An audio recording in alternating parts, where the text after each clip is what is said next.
Mbia leo ilikuwa tarehe ngapi katibu mkuu? Leo tarehe 16. Tarehe 16 mwezi gani? Mwezi huu ni wa 7. Muda huu ni saa ngapi? Ngoja niangalie hapa. Sasa hivi saa ngapi? Saa 11:30. Sawa sawa. Deus, tunafanya kazi gani bwana? Hapa bwana, tuna kazi sasa ya kuleta mchanga kwa ajili ya kuweka kutafuta leveling ya eneo letu hili ambalo tunajenga basement. Safi kabisa. Ndio shughuli inayoendelea hapa. Aha. Kabisa. Kwa hiyo bwana, wajumbe wa halmashauri kuu na watumishi wote wa dawati na washarika, kazi inaendelea. Maombi yenu, michango ya fedha ya hali na mali ndio kila kitu tunachokihitaji hapa. Safi kabisa. Baba Askofu anasema baraka zake kwa Mungu ziko na nyie nyakati zote. Mpango wetu ni upi bwana katibu mkuu? Mpango wetu ni kuhakikisha mradi huu unakamilika ndani ya miaka 3. Tulishakubaliana na hilo, tunaamini tutalikamilisha. Amina. Mwenyekiti, au wewe una mashaka yoyote? Hapana. Sawa. Mungu ni mwema. Tuko na mkandarasi bwana Maga Kone hapo. Hem, tuambie bwana, manake na wewe ndio mjenzi. Ndio, karibu sana. Hapa tunaendelea na ujenzi. Jengo letu limegawanyika katika sehemu mbili. Kuna pati ya kwanza, hii unaona, hii pati ya kwanza hii ni pati ya tuseme kwa entrance, sehemu ya kuingilia kwenye jengo. Hii pati ya kwanza ina ghorofa, ina ground floor na first floor.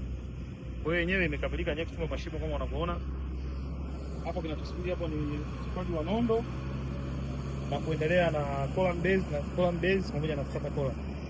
Lakini kwa pati ya pili ya jengo ni kwenye basement, ambapo sasa hivi sasa hivi tunaweka sand blinding kwa ajili ya kuandaa ile base course ambayo itamwagwa blinding na kuanza kusukwa chuma kwa ajili ya kwenda kujenga hiyo basement.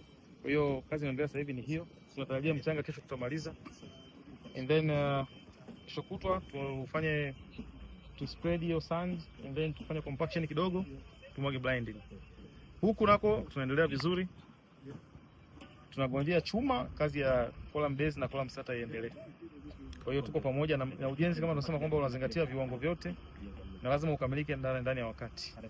Shukrani sana mhandisi. Yes. Tuko hapa na contractor Maga Kone, lakini pia tuko na mshauri wetu kutoka The Rhine Group, Architect Deus. Mtuambie bwana kazi inavyoendelea. Naam, nashukuru, progress ni nzuri, maelezo technical zaidi engineer ameshatoa hapa. Lakini kikubwa ambacho tunakiomba, Mwenyezi Mungu atujalie afya, tuendelee na mradi wetu vizuri. Wadau, wana diocese, tuchangie diocese yetu, tutimize ndoto la jengo yetu. Sina mengi sana, na washukuru kwa hilo. Asante sana. Asante sana. Pamoja na yote bado tuko na washarika. Sasa msharika bana kutoka kanisa kuu, na yeye atuambie toka amekuja hapa kitu gani amejifunza na amekiona.